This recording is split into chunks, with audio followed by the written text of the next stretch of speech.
Hey guys, welcome back to KB and JD podcast. Today we are doing part 2 of our last video and we're continuing our conversation on love and relationships. Yeah. So to start us off, we're going to talk about love languages. What are your love languages? Mine as far as giving is gift giving. That's a big one. And then receiving, I don't know what it's called, and I don't know if it's called like words of encouragement. I don't think Words of affirmation? that's what it is. Words of affirmation. That is my receiving number one, and then number two would probably be acts of service, I think. Yeah. I don't know what my number two giving would be though. I feel like I'm just a gift giver. I need like, to do the test I don't again. know. Do a little quiz and see. Yeah. I don't know. What are yours? I'd have to say my giving, probably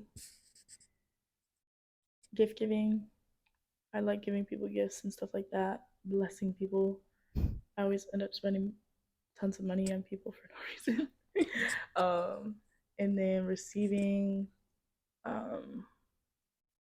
physical touch. Oh, physical touch is also a giving one for me. I touch. I just have to be touching somebody in like a not weird way, but just something like that. Yeah, physical touch is probably definitely like my biggest one for sure. Yeah, there's a lot of aspects into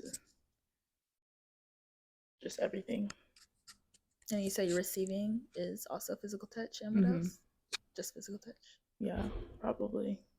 I don't know. Like words of affirmation kind of cringes me out a little bit. It's just a little cringy sometimes. I just be feeling a little uncomfortable. I don't know if it's just because I'm not really like used to it or what. Yeah.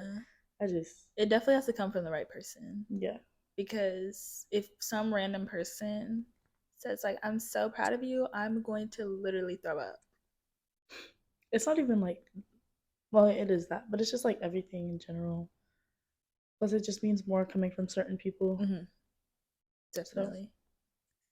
So, when it comes to gift giving, do you think like it's more of the thought or the gift? I probably have to say the thought. It really depends though, because I mean, obviously the thought always matters because it's like you want somebody to be giving you gifts for the right reason. So giving you a gift because they want to give you a gift, not because you asked for it or something along those lines, and not because they think that they're going to get something in return. Those gifts are always like the best gifts. But I do think that the actual gift can matter at times because you never really want to give somebody a gift that they're not going to want or like. If you know that they didn't want anything like that, ask for anything like that, even like speak about something along those lines, then why would you give them the gift? And then you cannot call them ungrateful when they don't like it, when they never wanted it or asked for it or showed any type of interest in it, right? Yeah. Like you can't expect somebody to, yeah, you know. I don't know. I think for me, like, it's definitely the thought, and I think that's just like because of how I grew up. My dad would always, I could mention something one time, and in the next couple of weeks, it would slowly roll in. Like he would just keep bringing me the same thing. I mentioned graphic tees one time, and still to this day, every time I see him, a new graphic tee, or he'll send me a picture. Do you like this graphic tee? Any graphic tees? Like maybe I'll mention a graphic tee around. Or a food. What food? I used to mention a specific food to my dad. He would always bring it back. Sushi. Okay, that's one. Sushi? I remember one time I was craving sushi and I didn't even tell my dad. I didn't even tell him. And the sushi place closed, right? And so me and my mom are on the way home. Sushi place is closed. I'm sad. I can't get sushi. I get home. Guess what's on the table? Sushi. It's the thought, y'all. Sometimes it's the thought, but also it is a gift because what if he had a grilled cheese? Right. You'd have been like, I don't want a grilled cheese. Right. Some paleo bowl. Like, I don't want that. I want sushi. Right. Yeah. So I agree. I think the thought and the gift matter. Yeah. The thought but goes now, into the if gift. It's something like, it really truly is a thoughtful gift that is something that you can't really like dislike. Like, say somebody writes you a letter, like a handwritten letter or a card or something, and you're like, why did they get me this? You're ungrateful. You're ungrateful. For sure. You're ungrateful. So, yeah. You know, but I mean, that some people are just taught that. Yeah, so, some people which are. Is so sad. You and just the gotta media be so puts grateful it out there. because you saw it. The media puts it out there for real. Yeah. They make it seem like you really just have to like really be grateful for everything that you get because you never know, especially like the little things like cards, notes, stuff like that, because you never know. Those be the best gifts. You never know when the last time you'll get one of those is. So those be like, that's the thing you will cherish for the rest of your life. Like I literally have a whole box full of cards and letters, like from middle school up until now. Like I keep every single card, letter, note, everything. Yeah, which is really important because like our friend Sydney passed away, and I have a card from her, right? And it says like, I'm so glad we met, and it has her name, and so I'm getting it literally her handwriting engraved into a necklace, and I can wear it forever. So it's like little things like that really matter, and that's why I really try to always write people letters and stuff, because then even just like thinking back on like if you do lose somebody, like just looking back at like the messages that they write you or text you, because I have so many texts from her and stuff like that. So those things and are like big. Even people that I still have around, I just keep like cute stuff like that. I mean, I have voicemails from my mom and my grandma. I literally have a voicemail from my grandma, and she was like crying, and I was like, no, because she hadn't seen me, and she wasn't gonna get to see me for my signing day, and she literally sent me a voicemail, and she was like crying. I'm like, I'll literally keep that forever. And then I have one of my mom, and she was like, because my parents call me, they call me Marlene because my middle name, and I have one of my mom. And she was like, hey, Marlene, like, love you, blah, blah, blah. And, like, it literally was so cute. I was like, I have to keep it. And, like, that means so much to me because only my parents call me that. So it's, like, just to have that. Yeah. So much. I agree. So much. But just little things like that. So it really just shows how much people care about you. Yeah. For real. Because, like, nowadays, like, especially in relationships, I don't know what it is, but I feel like in relationships, and I don't want to just say it's men, but I mean, it definitely is everybody, but I feel like guys really struggle to acknowledge and incorporate love languages into a relationship and even friendships. Like, it's just like how guys, you would never really notice what their love languages are, and I think it's because they are taught to hide their emotions and everything. So when you're in a relationship with a guy, you can't really tell. Yeah, unless it's just obvious. And then most guys would just be like, oh, my love language is physical touch. Every guy says that. Every guy, y'all all can't have physical touch. It's not physical touch. That is actually not even one of the most popular. It isn't. Guys just say that because they want you to touch them. Right. And that's another issue. They just want to be able to touch. Yes. But it's just like, that's not your love language. You can still do that, but that doesn't make it your love language. Right. Like of course, everybody wants your love languages. And then it's just another thing about relationships and love languages is just because your love language is something, that's like the giving or receiving. Like, you have to also be able to provide your significant other with their love language. What they receive as a love language is, you have to be able to provide them with that. Because if you're dating somebody and their love language is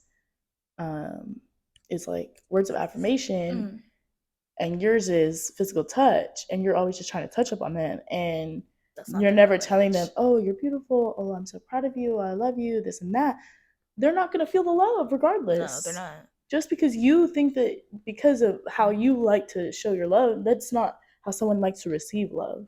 I think that a lot of people are confused on that, and that's why a lot of relationships don't work out. Is because people don't really learn each other and what each other like, and just along those lines. Like, it just. But I also feel like that's like a conscious thing you have to do. Like, I feel like sometimes people don't even try. Why are you not trying to like? Right. No, or you can ask. That's like a very easy, simple thing to ask. Right. Like, why are you just not trying? It's like me and my ex, I made him get this app that'd be like shared and you had to take a little quiz like when you get the app, and it tells you what your love languages are, like most to least. And then you can put on the app like what kind of things you like to see, like as a just like as a reminder. And then like you can just go on the app and it'd be like you can put on there and be like, oh, like I need this, I need more of this today, I need more of this today. Just like doing little things like that to learn each other better. And you don't even have to use like an app, but that's just an easy way to do it. Yeah.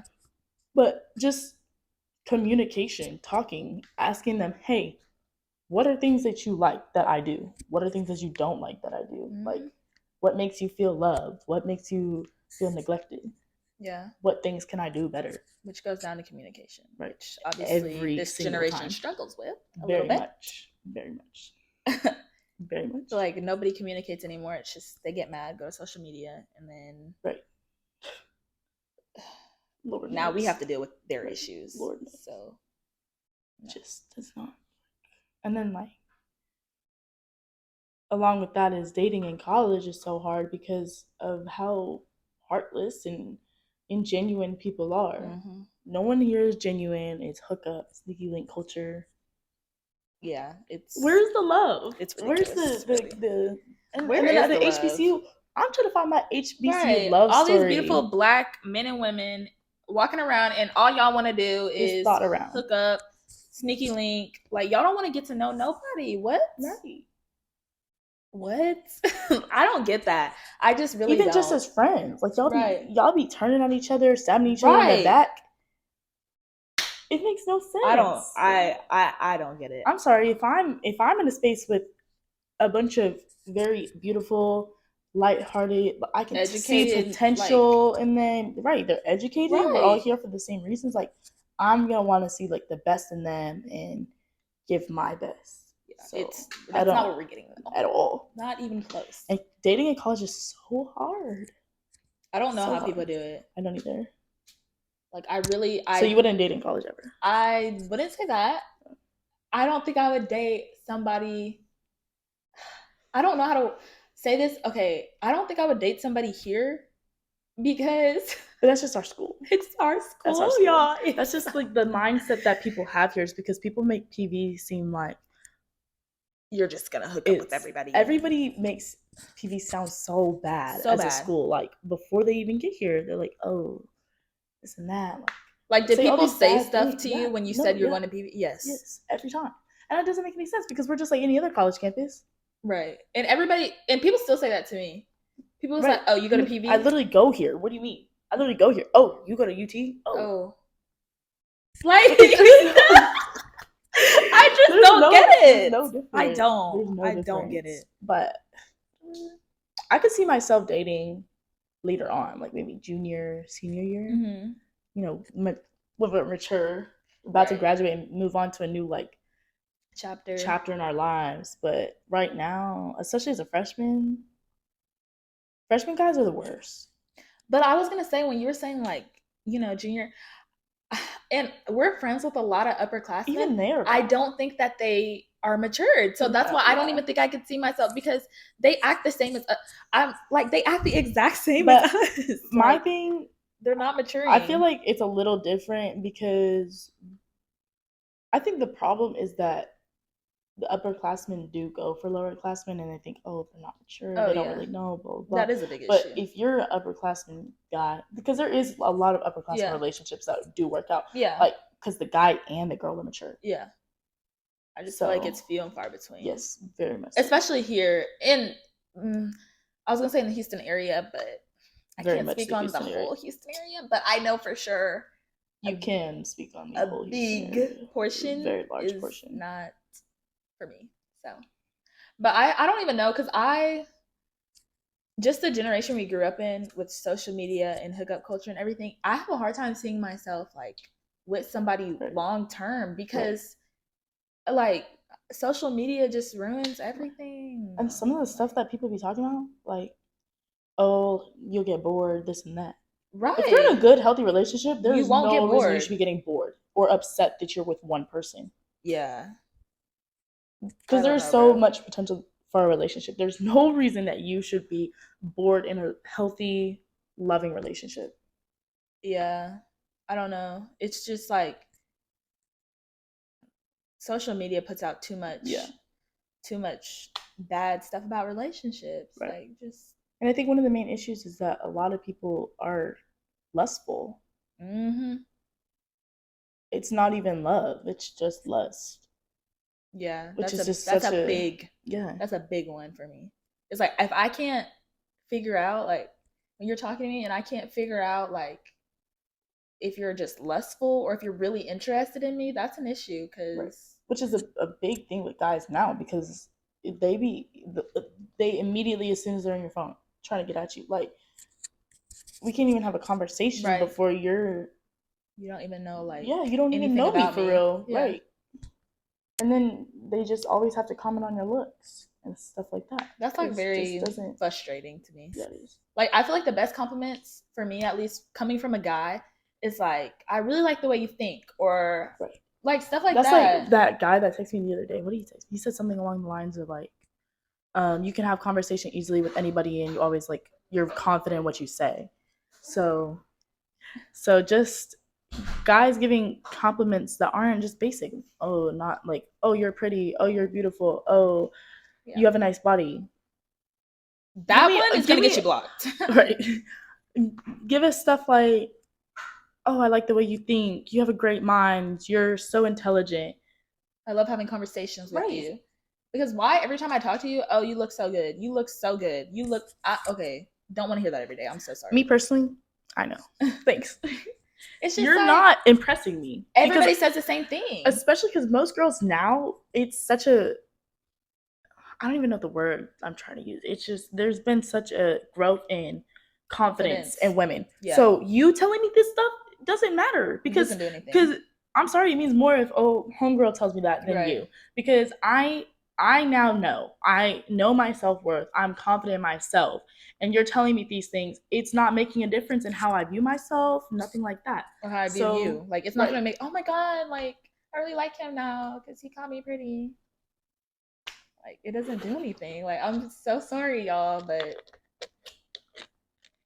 I don't know. The lust love thing is just, and again, it goes back into the hookup culture. It's just like it's frustrating. That's the only word I can use to describe like our generation. It really is so frustrating because, and I feel like we go back and forth a lot with, oh, I want to be in a relationship. Oh, I don't. Oh, I do. Oh, I can't really see myself with somebody, but it's because you never know when someone's genuine. You never know if they actually love you or if they're just trying to use you. And just the way that relationships are now, you can't really see yourself. It seems almost like an unreachable goal in life. Exactly. Like, yeah, I want to be married and have kids when I get older. But I can't even imagine getting in a relationship now. I'm 18. Right. I would like to at least be dating for a couple years and engaged for at least a year before I start dating somebody. Right. And my goal is to be married by 25, 26. You know, but I mean, that's a goal, obviously, but that's 7 years away. We were talking about that the other day. Right. We're like, why is that so soon? 7 years? Like that's less than 10 years away. Right.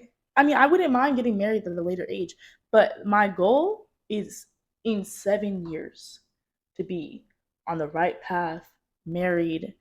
I don't have to have kids in 7 years. I don't like that's not a goal of mine, but just in a healthy, stable relationship. And I can't even be in a relationship for over a year.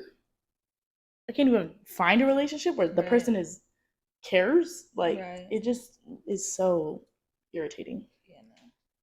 Just like I said, I can't even imagine myself like dating this generation of men. So marriage is way beyond me at this point. Right. It's been beyond me.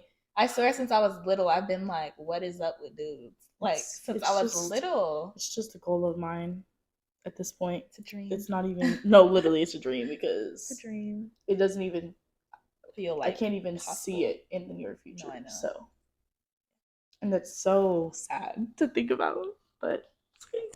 Things will fall into place if they're meant to be. So men, women, everybody do better. We have to do better, y'all. Because about loving like kids. Like my sister, imagine how her generation of guys are going to turn out if this is ours. Right. But like that's the thing too is we're we're setting the example for the generations below us. You know how many little kids already be knowing about, like, the age that people like lose their virginity and stuff is just dropping. The age that kids have their first kiss, dropping. No, I the age that know. these kids are learning about these things is dropping drastically. Why do elementary students know about sex? Why do elementary students know all of these things? Yeah. That is so,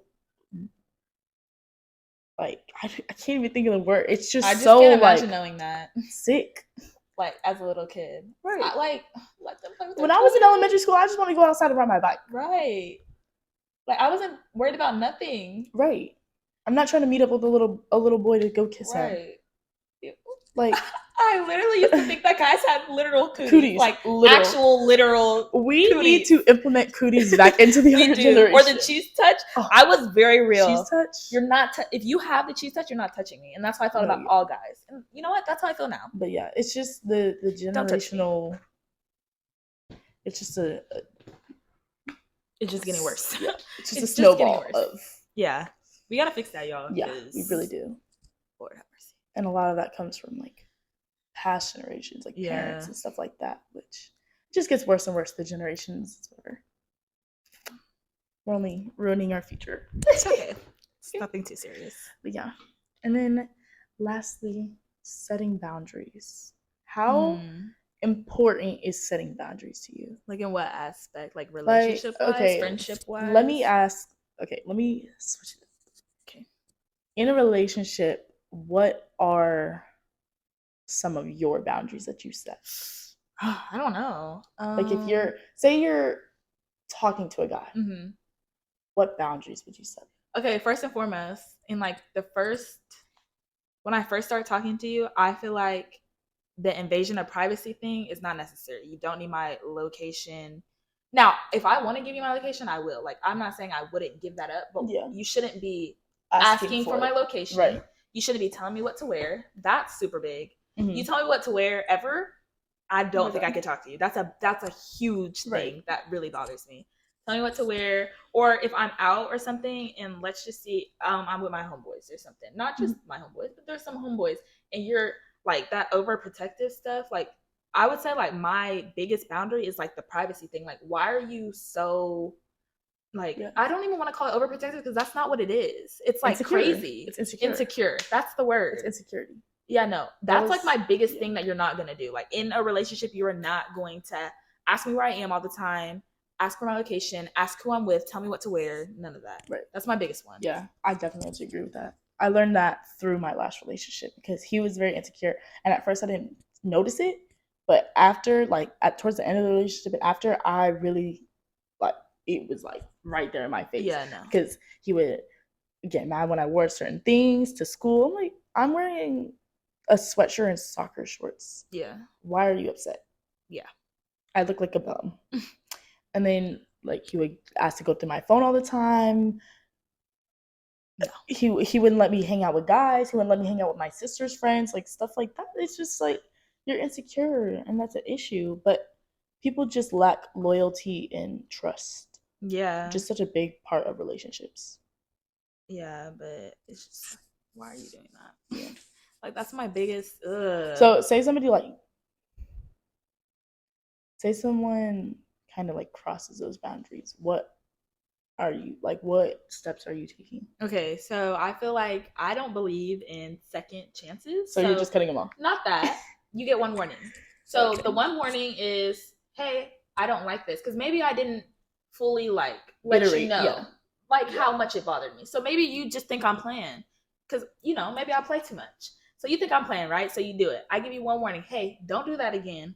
Yeah. Or we're done. Like, I'm serious. I'm not talking to you. You do it again, that's it. You don't get a second chance. I'm not going to come back. I'm not spinning the block. You got one and you're done. Because insecurity is like, that doesn't go away. That's in the person. Like, that doesn't go away. Yeah. So what steps would you take? Well, first off, my boundaries are definitely, like, very similar to yours. Mm-hmm. Privacy, obviously. Another one I would have to say is more on, like, the communication aspect. Mm-hmm. There are some things that you cannot, like, say you're in an argument, you cannot bring that up. Right. you comment on something that is out of, which obviously, like, yeah, you have to communicate that, but sometimes it's just bringing up common courtesy, like bringing up someone's Right. past loved one, Yeah. stuff like that, or Yeah. bringing up something that someone confided in you in privacy with, trauma, like right, anything, and you bring that up as like As to a attack comeback? them, right? That cross So the boundary. no. So for me, it really depends on what it is. Mhm. If it's something like that, you're done. That's what I was about to say. You're That's done. Like that, Yeah. because you're insulting me. Yeah. You're attacking me personally. You obviously don't care. You don't, So because you're doing that. So, and then there's also physical boundaries. Mhm. If you do something I tell you not to, or that I don't like, or I'm not giving you consent to, you're done. That's a one and done. Yeah. But the privacy thing, that's like a here and there. But if you start doing it too much, you're done. So that's not like, I'm not going to cut you off immediately, but Yeah. I will definitely take it into consideration. And then if I notice that you're starting to do it too much or too often, or you start going a little crazy about it, then I'll kind of like cut things off. But Yeah. boundaries is definitely like a big thing for me. Well, the one you said about like bringing something up, that's super big. I didn't even think about that. Yeah. Because guys like to do that. They do. I don't know any girls. Well, I know some messy. Okay, that's not fair. You have to be really messy. You have to be really messy. But really I don't know messy. any girls who did that without feeling bad. Like usually the girl will come back and be like, "Yo, I shouldn't have said that." Yeah. Guys don't. Guys are like, It wasn't that big of a deal, but it was. If I said something, or I confided in you and said, you know, I'm confiding in you, why are you bringing it up mid-argument? Right. And guys love to do that. They love because they shut you down, and that's the only thing they're. I can't even start on this topic. But and then for me, like guys that get so worked up so easily and get scary. It's scary because you're screaming at me right now. Imagine 2-3 times. Yeah. You could hit me, you could do, but then that's verbal abuse. Yeah. That is not healthy. So guys getting upset like that alone is crossing a boundary. Any type of anger issues. Right. Like I know that that's why communication is such a big thing. I know that social media makes it seem like, oh my gosh, it's so cute to have anger issues, and this is so adorable. I'm gonna go and hit my girlfriend. I'm Krishan Rock. I'm gonna go hit him upside the head with a bottle. Like no. No, because what are you doing, really? Right. Anger issues is not cute. It's actually really scary. It's very, very actually scary. Really scary. And the people that like kind of like fetishize that is strange. So strange, because some people actually go through that. I have to go through that like every day. No, I can't imagine. If you show any small signs, you could be on the game. Literally, I could be on FaceTime with you. You're on the game, and I see you act a fool. You punch the TV, you're done. You're done. You throw something, throw your controllers, you're done. Like, I'm not talking to you, because why are you letting something so small? Imagine something that small bothering you to the point where you break something or hit somebody or hit something. Right. What is it gonna do if somebody says something crazy to you? Right. You're gonna black out. You're not gonna like. I can't do anger issues. No. But boundaries is so big. Very important. It's so important because, and that has to be from the jump.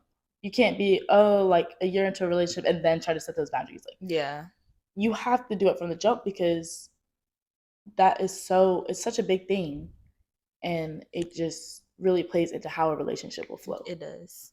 Yeah. So yeah. Boundaries, love languages. Love, relationships, everything. I think we covered it all today, y'all. Yes. Yeah. But we'll see y'all next week. It's Friday. On Friday. Yep. Thanks for tuning in.